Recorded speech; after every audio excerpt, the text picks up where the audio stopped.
Hola y bienvenidos a otro vídeo de Antropología para principiantes. Hoy vamos a tratar los conceptos de enculturación y de aculturación, entendiendo a qué se refiere cada uno y en qué se diferencian del otro. A grandes rasgos, la enculturación, también llamada endoculturación, refiere al proceso por el cual, dentro de una comunidad, los miembros adquieren la cultura de sus predecesores por acción de estos mismos, mientras que la aculturación, por su parte, es otro proceso por el cual un grupo humano recibe la influencia cultural de otro grupo diferente. Ambas nociones están ligadas al concepto de socialización, que es la experiencia de adquirir las pautas de comportamiento y de pensamientos características del entorno ambiental en el que se desenvuelven las personas a lo largo de toda su trayectoria. Tanto enculturación como aculturación parecen conceptos muy claros, pero realmente carecen de precisión conceptual suficiente. Y esto es debido a que la realidad social es infinitamente más compleja que los términos que utilizamos para describirla. Así, la enculturación podría entenderse como el proceso por el que una generación de la cultura A transmite sus valores a la siguiente generación de A, y así sucesivamente. Al nacer, experimentamos el mundo a través de quienes ya estaban en él, recibimos una educación, unos valores, y nos enfrentamos a sistemas de castigos y recompensas que van moldeando nuestra forma de ser, de pensar y de sentir. Pero visto de este modo, se da a entender que la generación 2 es una copia de la generación 1, y que la primera produce la segunda, pero que la segunda no tiene ningún efecto sobre la primera. Sabemos que eso no es así, que la continuidad no es perfecta, y que las nuevas generaciones pueden diferenciarse de las de sus predecesores e incluso influir en ellos. Y esto es bueno, porque cierta elasticidad permite que el grupo se adapte a nuevas situaciones, ya que entre la generación 1 y la generación 2 habrán cambiado las circunstancias tanto internas como externas al grupo. Hay que tener en cuenta, además, que la enculturación puede ser tanto consciente como inconsciente.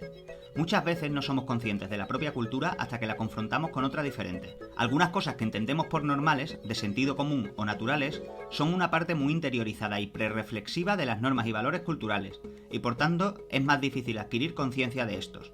Una de las más inconscientes es el género. Lo que se supone que es ser hombre o mujer es algo que absorbemos como esponjas desde edad temprana por la influencia del entorno, y queda sedimentado en lo más profundo de la persona.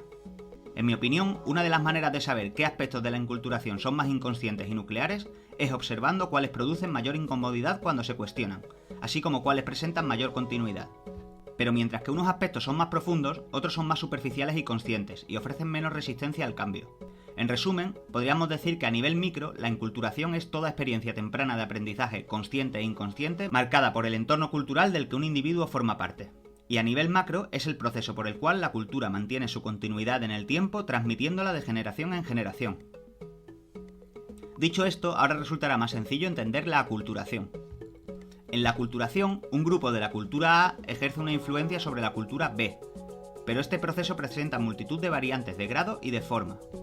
En un sentido amplio puede confundirse o solaparse con la idea de difusión cultural, que es cuando uno o más elementos culturales de un grupo pasan a formar parte de otro grupo diferente, ya sea la lengua, los valores o la tecnología. En realidad, la difusión o el préstamo suponen un proceso de recepción diferente, con otras implicaciones, ya que en principio prácticamente ningún conjunto cultural es independiente de influencias externas. Sin embargo, conviene utilizar aculturación en un sentido más restringido, y es cuando una de las culturas ejerce un papel dominante sobre la otra. La aculturación implica bien segregación, bien integración, bien asimilación, bien marginalización o bien sincretismo, que es la existencia de manifestaciones culturales híbridas. Pero en todos estos casos, una parte ejerce una relación de fuerza sobre la otra. Lo importante destacar es que la aculturación se interpone en la continuidad de la endoculturación. Esto suele tener efectos dramáticos para los aculturados. Aculturación es, precisamente, lo que sufrieron los nativos americanos con la llegada de los europeos. Estos pierden su identidad y sus tradiciones, las cuales se forjaron durante mucho tiempo para hacer frente a las necesidades específicas de sus entornos. Y ya no solo la pérdida de la propia identidad o de los valores, sino los problemas de adaptación, las contradicciones y las tensiones de verse en un proceso de transformación que no discurre por sus cauces naturales, sin posibilidad de decidir lo que quieren o no quieren incorporar. Así, en resumidas cuentas, la aculturación es el proceso de cambio cultural que se produce por una causa exógena al propio grupo, y esa causa implica la acción directa de un segundo grupo de manera simétrica. Existen muchos otros matices que no vamos a tratar aquí. En general, ambos son conceptos descriptivos que nos ayudan a expresar aspectos de cómo las culturas se reproducen o se transforman, y que deben ponerse en relación con otros muchos conceptos que los complementan, ya que en sí mismos han fracasado a la hora de abarcar la multiplicidad de formas bajo la que se dan los fenómenos que se refieren, así como han fracasado generando definiciones que nos ayuden a circunscribir de forma precisa unos frente a los otros. Pero eso será tema para otro vídeo. Un saludo.